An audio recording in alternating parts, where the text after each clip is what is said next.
Hello everyone, welcome back to my channel. मैं हूं lovely. स्वागत है आपका लवली की पाठशाला में। तो आज के इस क्लास में हम इकोनॉमिक्स का 5 ईयर प्लान यानी पंचवर्षीय योजना के बारे में पढ़ने वाले हैं।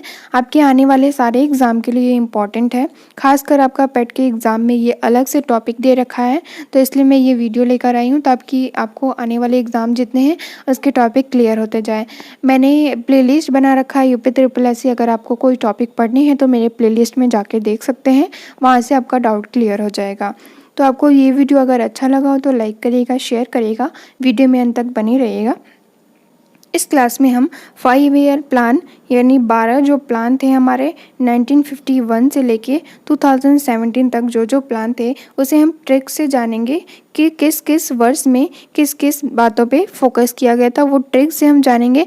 और साथ ही हर एक योजना में क्या क्या हुआ था, क्या क्या उद्देश्य था उसका, कब से कब तक हुआ था और उसकी कुछ मुख्य बातें, क्या अच्छाइयाँ थी, क्या क्या बुराइयाँ थी, ये सब बातों पे डिस्कस करेंगे।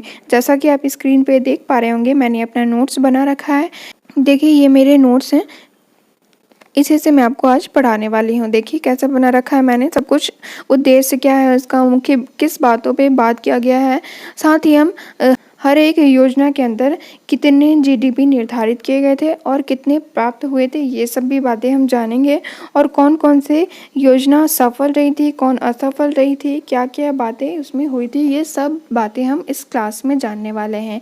तो बहुत ही इंपॉर्टेंट हो जाता है ये क्लास, वीडियो में अंत तक बने रहिएगा। आइए स्टार्ट करते हैं। तो आइए स्टार्ट करते हैं। देखिए सबसे पहला पेज जो है वो मैंने ट्रिक का रखा है ताकि ट्रिक से आप जान पाएँ कि 12 योजनाएं जो थी वो किस किस योजना में कौन कौन सी बातें मुख्य थी, किस पे बात की गई थी, किस पे फोकस था, उद्देश्य क्या था उस योजना का। पहले हम जान लेते हैं। देखिए कुशाग्रो कृष्ण समाज का तीव्र विकास हुआ, ये हमारा ट्रिक है। कुशाग्रो कृष्ण समाज का तीव्र विकास हुआ, ये ट्रिक है। तो देखिए मैंने यहाँ लिखा है 1 2 3 4, ये जो पंचवर्षीय योजना है, उसके बाद ट्रिक है, उसके बाद उस ट्रिक से कौन से वर्ड बनते हैं वो है, और लास्ट में आपका जो कॉलम है वो कब से कब तक वो योजना चली थी वो मैंने लिख रखा है। तो देखिए सबसे पहले कुशाग्रो के के से हो जाता है कृषि, यानी पहली पंचवर्षीय योजना थी जो थी वो कृषि पर फोकस करती थी, उसका उद्देश्य कृषि था। दूसरी यू से हो जाता है उद्योग। तो ये एक एक वर्ड, वन वर्ड लिखा है मैंने ताकि आप इससे जान पाएँ कि किस बातों पे उस योजना में बात की गई थी, उसका उद्देश्य क्या था। तो यू से हो जाएगा उद्योग। उद्योग पे मेन फोकस किया गया था। दूसरी पंचवर्षीय योजना ये थी 1956 से लेके 1961 तक चली थी।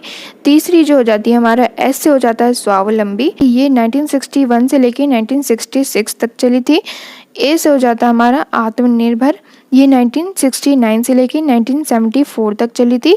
फिर नेक्स्ट है हमारा जो 5वीं पंचवर्षीय योजना थी वो गरीबी उन्मूलन पे मेन फोकस करती थी, वो चली थी आपकी 1974 से लेके 1978 तक। ठीक है, नेक्स्ट है हमारा जी। देखिए यहाँ पे कुशाग्रो में जो जी है वो जी मैंने यहाँ पे 2 बार लिखा है क्योंकि गरीबी पे 2 पंचवर्षीय योजना पे बात की गई थी। तो 5वां और छठा ध्यान रखिएगा, 5वां और छठे में गरीबी पे 2 बार बात किया गया था। छठा पंचवर्षीय योजना जो 1980 से लेके 1986 तक चली थी।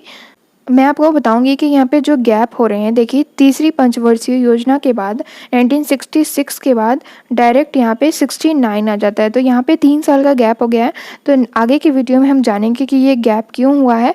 साथ ही आप देखेंगे कि 7वीं पंचवर्षीय योजना के बाद भी यहाँ पे 2 साल का गैप आपको दिख रहा होगा कि ये गैप क्यों हुआ है, किस कारण हुआ है, ये भी हम आगे की क्लास में जानेंगे। तो वीडियो में अंत तक बने रहिएगा, काफ़ी इंपॉर्टेंट होने वाला है। देखिए 7वीं पंचवर्षीय योजना जो हो जाती है, कुशाग्रो के जो लास्ट का आरओ है वो एक साथ लेंगे हम, ध्यान रखिएगा। आरओ से हो जाता है रोजगार। तो 7वीं पंचवर्षीय योजना में हमें रोजगार पे बात किया गया था, ये चली थी आपकी 1985 से लेके 1990 तक। 8वां हो जाता है हमारा कृष्ण की आपका क्री, और क्री जो होता है उससे कृषि बन जाता है। तो कृष्ण 8वीं पंचवर्षीय योजना जो 1992 से लेकर 1997 तक चली थी। कृष्णा में ना से हो जाता है हमारा न्यायपूर्ण वितरण। तो ये योजना जो 1997 से लेके 2002 तक चली थी। 10वीं पंचवर्षीय योजना जो है वो कृष्ण के बाद आपको यहाँ पे दिख रहा होगा समाज, तो समाज से हो जाता है सामाजिक न्याय एवं समानता। ये आपकी चली थी 2002 से लेके 2007 तक। 11वीं पंचवर्षीय योजना में ये त्रिव पकड़ लीजिए आप, त्रिव से हो जाता है त्रिव एवं समावेशी विकास। ये आपकी चली थी 2007 से लेकर 2012 तक। लास्ट जो है 12वीं पंचवर्षीय योजना, इसमें सभी मुख्य जो पीछे जितनी भी योजनाएं चली थी उनकी कमियों को दूर कर किया गया था और क्या क्या कमी रह गई थी उन सब पे डिस्कस किया गया था। तो इसमें ये आपकी चली थी 2012 से लेकर 2017 तक। आगे देखते हैं, आइए स्टार्ट करते हैं। योजना आयोग यानी पंचवर्षीय योजना, तो इसका गठन हुआ था आपका 12 मार्च 1950 में। किसके द्वारा? के.सी. नियोगी द्वारा। तो देखिए मैं आपको यहाँ पे एक ट्रिक बताती हूँ। नियोगी, नियोगी में आपको देख पा रहे होंगे कि योगी आ रहा है। तो पंचवर्षीय योजना का जो गठन किया था किसने किया था? योगी जी ने किया था। तो के.सी. नियोगी 15 मार्च 1950 में के.सी. नियोगी द्वारा इसका गठन किया गया था। आगे है, ये एक असंवैधानिक संविधानोत्तर संस्था है। इसके 7 पूर्वकालिक सदस्य हैं जिन्हें राज्य मंत्री का दर्जा प्राप्त है। आगे देखते हैं इसका उद्देश्य क्या था, योजना आयोग क्यों लाया गया था, उसका क्या मुख्य कारण था। तो इसका उद्देश्य था देश में आर्थिक समृद्धि एवं विकास के लिए योजना बनाना। दूसरा था देश के संसाधनों को अधिक प्रभावी तथा संतुलित उपयोग की योजना बनाना। तो ये मैंने पॉइंट्स में लिखा है ताकि आपको अच्छे से ध्यान रहे, याद हो पाए, इसलिए मैंने पैराग्राफ नहीं लिखा है यहाँ पे। तो देखिए मुख्य उद्देश्य क्या था इसको लाने का, कि अधिक समृद्धि एवं विकास के लिए इस योजना को लाया गया था और देश के संसाधनों को अधिक प्रभावी और संतुलित उपयोग की योजना बनाने के लिए इस योजना को लाया गया था। और पंचवर्षीय योजना में प्रथम अध्यक्ष कौन था? तो पंडित जवाहरलाल नेहरू, जो कि भारत के पहले प्रधानमंत्री थे। तो पंचवर्षीय योजना का जो अध्यक्ष होता है वो भारत का प्रधानमंत्री होता है। तो 1950 में ये पंचवर्षीय योजना आई थी, इसलिए उस समय भारत के प्रधानमंत्री पंडित जवाहरलाल नेहरू थे, इसलिए ये उस समय अध्यक्ष थे। तो पहले अध्यक्ष कौन है? पंडित जवाहरलाल नेहरू है। पहले उपाध्यक्ष कौन है? तो गुलजारी नंदा है। तो ये कैबिनेट मिनिस्ट्री का दर्जा इन्हें प्राप्त होता है। उपाध्यक्ष की नियुक्ति जो है मंत्रिमंडल की सिफारिश पे की जाती है। देखिए आगे, पहले पंचवर्षीय योजना 1951 से 1956 तक चली थी। उसका उद्देश्य था कृषि विकास करना। तो देखिए इसका मॉडल क्या था? हेरोल्ड मॉडल पर यह आधारित था। ये बहुत ही इम्पोर्टेंट, आपका एग्जाम में आपके यहीं से क्वेश्चन आते हैं कि किस मॉडल पे आधारित था पहली पंचवर्षीय योजना, किस मॉडल पे आधारित था। ये फिर या फिर ऐसे आ जाता है कि हेरोल्ड मॉडल जो है वो किस पंचवर्षीय योजना में यूज़ हुआ था। तो पहली पंचवर्षीय योजना जो है वो हेरोल्ड मॉडल पे आधारित था और इसका जीडीपी निर्धारित था 2.1% और कितनी प्राप्ति हुई थी? तो 3.6% की प्राप्ति हुई थी। ये एक सफल योजना रही थी। 5 भारतीय प्रौद्योगिक संस्थान शुरू किए गए थे इसमें, और भाखड़ा नंगल व्यास नदी घाटी दामोदर घाटी परियोजना का विकास किया गया था इस पंचवर्षीय योजना के अंतर्गत। ये कुछ मुख्य बातें थी कि इन पे इस योजना के अंतर्गत क्या क्या बातें हुई थी। तो 5 भारतीय प्रौद्योगिक संस्थान शुरू किए गए थे और भाखड़ा नंगल व्यास नदी और दामोदर घाटी परियोजना का विकास किया गया था। ये एक सफल योजना रही थी। दूसरी पंचवर्षीय योजना जो है वो 1956 से लेकर 1961 तक चली थी। इसका उद्देश्य क्या था? तो समाजवादी समाज की स्थापना करना और उद्योगों का विकास, तीव्र औद्योगिकरण पर बल दिया गया था। इसमें मैंने आपको ऊपर ट्रिक बताया है, देखिए कुशाग्रो कृष्ण समाज का तीव्र विकास हुआ। तो दूसरी पंचवर्षीय योजना जो थी वो किस पे बात करती थी? वो उद्योग पे बात करती थी। तो देखिए दूसरी पंचवर्षीय योजना जो है वो उद्योग पे मुख्य फोकस करती थी। तो उसका उद्देश्य था समाजवादी समाज की स्थापना करना और उद्योग का विकास करना, तीव्र प्रौद्योगिकरण पर बल दिया गया था। और मॉडल कौन सा था? किस मॉडल पर आधारित था ये? तो पीसी महालनोबिस, ठीक है, ये पीसी महालनोबिस। तो ये दूसरी पंचवर्षीय योजना का मॉडल था। जीडीपी निर्धारित कितना किया गया था? तो 4.5% और प्राप्ति हुई थी 4.27%। हरित क्रांति का प्रारंभ हुआ था इस योजना के अंतर्गत। नेक्स्ट है हमारा तीसरी पंचवर्षीय योजना। ये चला था आपका 1961 से लेके 1966 तक। इसका उद्देश्य था किसानों को आत्मनिर्भर बनाना, अर्थव्यवस्था का सही करना। तो ये जो थी तीसरी पंचवर्षीय योजना, आप यहाँ पे देख पा रहे होंगे कि सबसे असफल योजना आपके एग्ज़ाम में कई बार आता है कि सबसे असफल योजना कौन सी थी, तो आप बताएंगे तीसरी थी, क्योंकि इसमें भारत और पाकिस्तान युद्ध हुआ था, भारत और चाइना युद्ध हुआ था, इसीलिए इस युद्ध के कारण ये सबसे असफल योजना रही थी आपका। तो उद्देश्य मैंने आपको बताया, मॉडल बताया, जीपी निर्धारित किया गया था 5.6% और प्राप्ति हुई थी केवल 2.8% की, इसलिए सबसे असफल रही थी। देखिए यहाँ पे मैंने लिखा है ये सबसे असफल योजना रही थी। 1964 में यूएई के सहयोग से बोकारो झारखंड में आयरन एंड स्टील कंपनी की स्थापना की गई थी। इस योजना के अंतर्गत असफलता का कारण क्या था? 1962 में भारत चीन युद्ध और 1965 में भारत पाकिस्तान युद्ध। देखिए मैंने बहुत ही आसान भाषा में आपको समझाने की कोशिश किया है और नोट्स भी साथ में लाई हूँ ताकि आप अपना नोट्स बना सके और इजीली एग्ज़ाम के थोड़े दिन पहले भी आप इसको रिवाइज करके पढ़ सकते हैं। तो वीडियो अगर अच्छा लग रहा हो तो लाइक करिएगा और शेयर करिएगा। इसका प्रभाव क्या पड़ा था? तो संसाधनों की कमी हो गई थी एवं मूल्य में वृद्धि हो गई थी। ठीक है, 1966 से लेकर 1969 तक योजना का अवकाश घोषित कर दिया गया था। देखिए मैंने आपको ऊपर बताया कि क्यों ये गैप हो गया था। तो देखिए गैप क्यों हो गया था? भारत और पाकिस्तान का युद्ध, भारत और चाइना के युद्ध के वजह से योजना का अवकाश हो गया था 3 साल का। 1966 से लेकर 1969 तक कोई भी योजना नहीं चली थी। नेक्स्ट है चौथी पंचवर्षीय योजना। ये चली थी आपकी 1969 से लेकर 1974 तक। ठीक है, इसका उद्देश्य था विकास एवं आर्थिक आत्मनिर्भरता पर बल दिया गया था। इसमें विकास एवं आर्थिक आत्मनिर्भरता पर बल दिया गया था। आइए हम ट्रिक में देखते हैं कि मैंने आपको क्या बताया है। देखिए चौथी पंचवर्षीय योजना जो थी वो ए से शुरू होती है, तो ए से आत्मनिर्भर। ठीक है, तो ए से आपका आत्मनिर्भर हो जाता है, तो विकास एवं आर्थिक आत्मनिर्भरता पे बल दिया गया था इसमें। और मॉडल कौन सा यूज हुआ था? तो डीआर गॉडगिल। तो देखिए तीसरी पंचवर्षीय योजना जो थी वो सबसे असफल हो गई थी। तो चौथी पंचवर्षीय योजना में जो मॉडल यूज़ किया गया था वो डीआर गॉडगिल। तो ये एक ट्रिक मैं आपको बता रही हूँ, डीआर गॉडगिल। तो डीआर से आपका डॉक्टर और गॉडगिल, डॉक्टर गॉडगिल, डॉक्टर हैं और गॉड गिल है। तो गॉड से हम प्रे करते हैं कि ये पंचवर्षीय योजना असफल ना रहे और गॉड से हम प्रे करते हैं कि सब कुछ अच्छा रहे इस योजना के अंतर्गत। तो आपको ऐसे याद रखना है कि डॉक्टर गॉड गिल जो है, गॉड से हम प्रे करते हैं कि ये योजना सबसे सफल रहे। तो ये आपको इस ट्रिक से याद रखना है। तो आइए आगे देखते हैं। 1969 में जो है इस योजना के अंतर्गत 14 बैंकों का राष्ट्रीयकरण किया गया था और MRTP एक्ट 1969 तथा बम्पर स्टॉक की धारा को लागू किया गया था। 1974 में भारत में पहली बार भूमिगत नाभिकीय परीक्षण किया गया था। भारत में परिवार नियोजन कार्यक्रम लागू किया गया था। श्वेत क्रांति ऑपरेशन फ्लड की शुरुआत हुई थी। इस योजना में GDP निर्धारित हुई थी आपकी 5.7% और प्राप्ति हुई थी 3.3% की।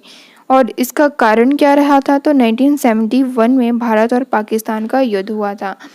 तो अब बहुत सारी बातें हैं जो इस योजना के अंतर्गत आपको याद रखनी है, तो ध्यान से पढ़िएगा इस योजना को, बहुत ही इंपॉर्टेंट है। 1969 में 14 बैंकों का राष्ट्रीयकरण किया गया था, MRTP एक्ट लागू किया गया था, बम्पर स्टॉक की धारा को लागू किया गया था। 1974 में भारत में पहली बार भूमिगत निकाय का परीक्षण किया गया था।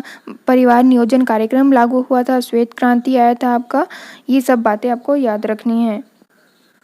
नेक्स्ट है पांचवी पंचवर्षीय योजना। ये आपकी 1974 से लेकर 1979 के बीच चली थी। इसका उद्देश्य था गरीबी उन्मूलन एवं आत्मनिर्भरता पर बल दिया गया था। इसका GDP निर्धारित किया गया था 4.4% और इसकी प्राप्ति हुई थी 4.8% की। आप यहाँ पे देख पा रहे होंगे गरीबी उन्मूलन। मैंने आपको बताया था कि जी आपको 2 बार ध्यान में रखना है, पहले 5वीं में और छठी में, ठीक है। दोनों में गरीबी पे बात किया गया था। 5वीं में आप देख पा रहे होंगे गरीबी उन्मूलन एवं आत्मनिर्भरता पे बल दिया गया था। इसमें मुख्य बिंदु क्या-क्या थे, इसमें किन-किन बातों पे फोकस किया गया था, तो रोजगार के अवसर का विकास किया गया था। विकास के 20 सूत्रीय कार्यक्रम को शुरू किया गया था। पहली बार गरीबी हटाओ का नारा दिया गया था इसमें, तो गरीबी पे मुख्य फोकस किया गया था, इसलिए पहली बार गरीबी हटाओ का नारा भी 5वीं पंचवर्षीय योजना के अंतर्गत दिया गया था। 1977 से लेकर 1978 में काम के बदले अनाज कार्यक्रम शुरू किया गया था। बहुत बार आपके एग्जाम में ये आ चुका है कि काम के बदले अनाज कार्यक्रम किस पंचवर्षीय योजना में बात किया गया था इसका, तो 5वीं पंचवर्षीय योजना में। और सफलता का कारण क्या रहा था, तो 1978 में जनता पार्टी की सरकार ने पंचवर्षीय योजना को बंद कर दिया था। देखिए ये भी बहुत ही इंपॉर्टेंट बात है कि 1974 से लेकर 1979, ऊपर में मैंने लिखा है 1978 तक चली थी। क्यों? क्योंकि 1978 में जो है जनता पार्टी की सरकार ने पंचवर्षीय योजना को बंद कर दिया था और उसके स्थान में 1978 से लेकर 1980 के बीच अनवरत योजना की शुरुआत की गई थी। जनता पार्टी ने इसको शुरू किया था और अनवरत योजना जो थी उसके प्रतिपादक जो थे वो गुन्नार मेडल थे और इसका उल्लेख जो है वो एशियन ड्रामा में किया गया है। अनवरत योजना का उल्लेख जो है वो एशियन ड्रामा में किया गया है और इसके रचनाकार कौन है, ये भी गुल्लर मेडल हैं। तो इसके प्रतिपादक और रचनाकार सेम है। तो ये बहुत ही इंपॉर्टेंट बात है कि 5वीं पंचवर्षीय योजना जो थी 1978 तक चली थी। उसके बाद 2 साल का जो गैप हुआ था 1978 से लेकर 1980 तक जो है वो अनवरत योजना की शुरुआत की गई थी। किसने की थी, तो जनता पार्टी ने की थी और इसके प्रतिपादक गुन्नार मेडल थे। एशियन ड्रामा में इसका उल्लेख किया गया है। आइए आगे देखते हैं 6वीं पंचवर्षीय योजना। ये आपकी चली थी 1980 से लेकर 1985 के बीच। इसका उद्देश्य था गरीबी उन्मूलन तथा रोजगार में वृद्धि। तो आपको इसमें भी याद रखना है, गरीबी पे मुख्य बात किया गया था और रोजगार में वृद्धि की गई थी और ये आगत निर्गत मॉडल पे आधारित था। जीडीपी निर्धारित किया गया था 5.2% और प्राप्ति हुई थी 5.8% की। तो 6वीं पंचवर्षीय योजना में कुछ ज़्यादा बातें नहीं है, इतना ही याद रखना है कि जीडीपी कितना था और कितना प्राप्ति हुआ था और आगत निर्गत मॉडल पे ये आधारित था। गरीबी उन्मूलन और रोजगार में वृद्धि पे मुख्य बातें की गई थी। नेक्स्ट है आपका 7वीं पंचवर्षीय योजना। ये आपकी 1985 से लेकर 1990 तक चली थी। इसका मुख्य उद्देश्य क्या था, तो जनसंख्या नियंत्रण, पोषण, ऊर्जा प्रबंधन, आधुनिकीकरण, आत्मनिर्भरता, सामाजिक न्याय, इन सब चीज़ों पे इसमें बात किया गया था। तो 7वीं पंचवर्षीय योजना में बहुत सारी चीज़ों पे बात किया गया था। तो इतनी सारी बातों पे 7वीं पंचवर्षीय योजना में बात की गई थी और इसका मॉडल क्या था, तो जॉन डब्ल्यू मिलर, ठीक है। आपको याद रखना है कि 7वीं पंचवर्षीय योजना जो थी वो जॉन डब्ल्यू मिलर पे आधारित थी। मिलर आपको याद रखना है, मील जो हम लेते हैं, खाना जो लेते हैं मील उसको कहते हैं। ऊर्जा और पोषण पे बात किया गया था। तो ऊर्जा पोषण किससे मिलेगा, अच्छी मील से मिलेगा। अच्छा हम खाना लेंगे तो उससे हमें अच्छी ऊर्जा मिलेगी और पोषण हमें अच्छे से होगा, हमारा पोषण अच्छे से होगा। तो ये एक ट्रिक है, आप ध्यान रखेंगे, ठीक है। योजना अवकाश जो था 1990 से लेकर 1992 तक रहा था। जीडीपी कितना था, 6 से घटकर 3.4% हो गई थी। इसीलिए दूसरी बार जो योजना अवकाश हुआ था 1980 से लेकर 1992 तक रहा था, क्योंकि जीडीपी बहुत ज़्यादा घट गया था।